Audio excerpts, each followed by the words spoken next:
Herzlich willkommen, Leute, in Konrad, dem Fahrradladen. Heute mit dem E-Hazard von Stevens.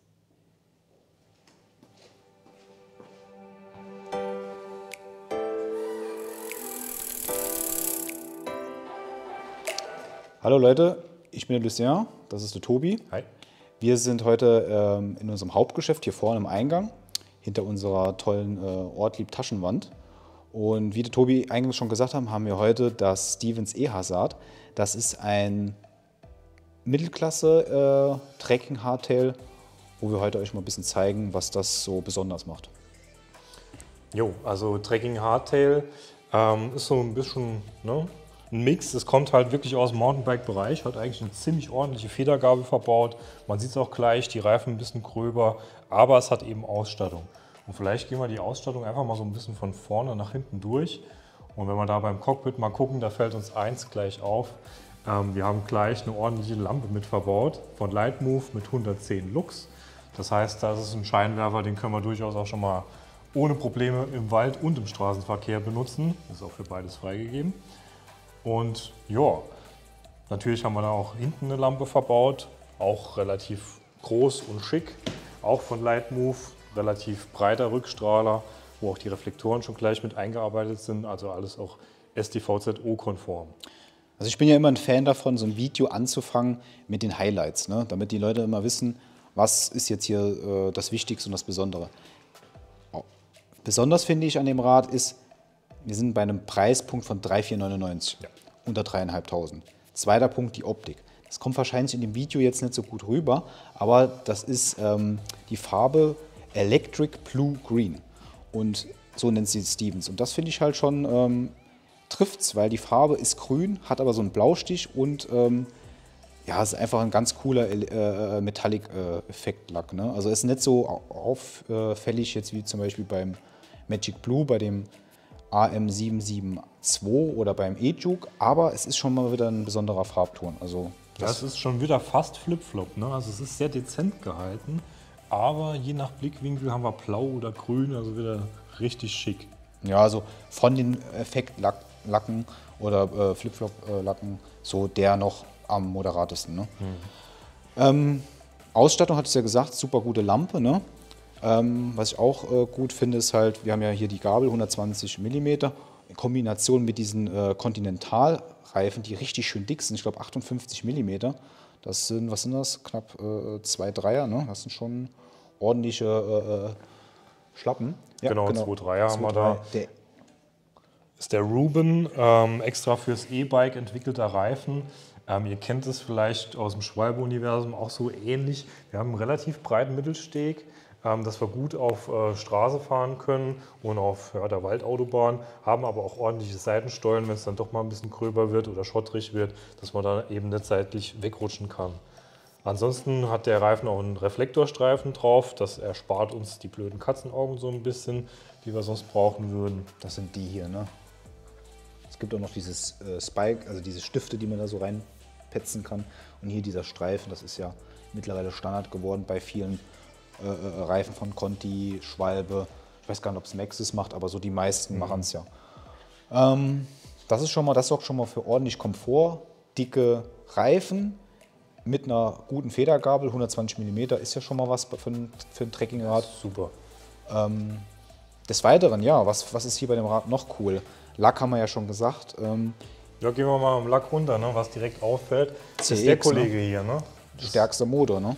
Wieder der Bosch Performance CX verbaut, der stärkste, der 85 Nm Mountainbike-Motor und auch eine gute, große Batterie drin, die 500 Wattstunden. Da werdet ihr jetzt vielleicht sagen, ja gut, mittlerweile sind wir schon bei 750, aber ne, immer bedenken, wo wir hier sind. Es ist ein Trekkingfahrrad mit 500 Wattstunden, da kommt ihr ja schon mal eine ganz ordentliche Strecke. Und, ja. Also ich sage es immer wieder, ich habe selber einen 500 Wattstunden Akku, ich komme damit 70 Kilometer und habe noch Rest. Ne? Ich fahre auf hier Eco-Tour, habe selber noch eigene Leistung, ich wiege 75 Kilo, mit Montur vielleicht 80 Kilo, dann könnt ihr ein bisschen abmessen.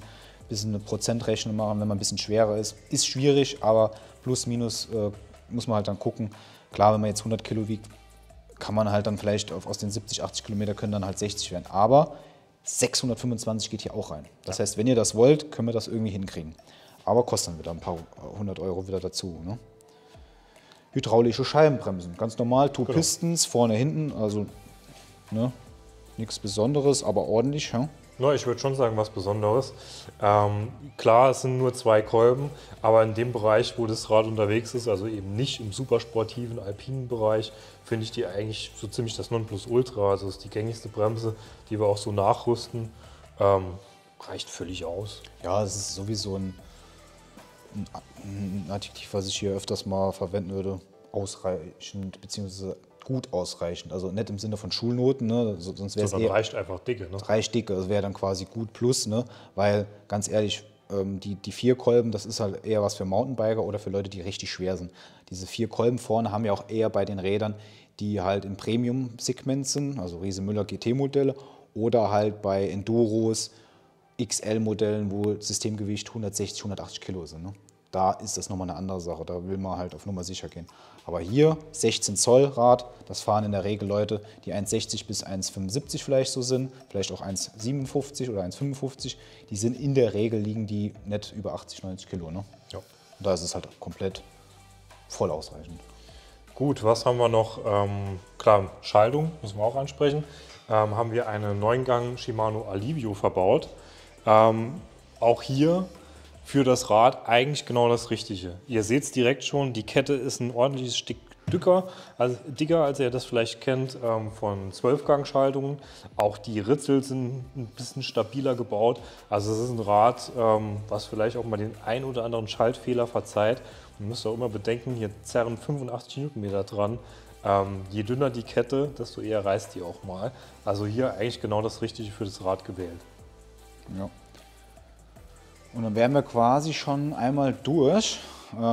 Das Einzige, was könnte noch fehlen? Sattel, normaler Trekking-Sattel, der Oxygen hier. Dann haben wir, ja, was haben wir denn? Ah ja, genau. Also das muss man ja auch mal erwähnen. Das Ding, das ist eigentlich ready to go für jeden Einsatzzweck. Ne? Also ihr habt es gesehen, ein Handgriff und die Ortlieb-Tasche ist dran. Ein Ragtime-Systemgepäckträger, wo ihr oben einfach was reinklicken könnt oder eben seitlich eine Tasche einhängen könnt. Ist einfach eine feine Sache, wenn man das Rad halt für mehrere Zwecke benutzt, eben nicht nur, um irgendwo im Wald oder in den Bergen zu fahren. Habt ihr hier halt alles schon vorbereitet, dass ihr einfach easy eure Commutertasche einhängen könnt oder eure Reisetasche und es kann losgehen. Und vor allen Dingen sau cool wieder, 25 Kilo. Das ist auch nicht immer selbstverständlich. Wie viele gibt es da draußen, wo dann 10, 15, 12 Kilo haben, ne? Also damit kann man schon mal ein paar Laptops, was ist denn Plur? Ihr wisst, was ich meine. Damit kann man schon mal ein paar Kartoffeln transportieren. Ne? Ansonsten, ja, also das ist schon mal auch wieder ausreichend. Ne? Ja. Also schickes Allround Mountainbike, Trackingbike. Wir sind aber tatsächlich irgendwo dazwischen. Sieht eigentlich, ja, von der Optik ist es ein Mountainbike, aber vom Anwendungszweck auch ein Trekkingbike. Wir finden es super. Wie findet ihr? Schreibt es gerne in die Kommentare. Genau, letzter Punkt. Ich finde, das ist im Prinzip eine Art E-Juke oder so ein Hardtail, wo sie halt dann Bleche drauf gemacht haben, CX drin gelassen, beim Akku bisschen, damit man halt eine gewisse Preislage halten kann. Ja. Und das muss man auch so sehen. Wer mehr will, kriegt natürlich mit dem Charger, aber da muss er halt auch bis zu das Doppelte hinlegen oder was es da noch für andere Räder gibt. Ja. Probefahren, gucken, ob das was für einen ist. Wir finden es echt ein klasse Rad, was nicht so mal mega teuer ist und vielleicht ist es auch was für euch, was interessant ist, dass man nicht nur die Räder hier zeigt, die so absolut Overclass und Top-Notch sind von der Technik, sondern auch so welche, die breite Masse, gute Mittelklasse sind. Ja, und dann könnt ihr ja reinschreiben, mal, ob das was für euch ist. Ne? Ja, alles klar. Damit bis zum nächsten Mal. Jo, ciao.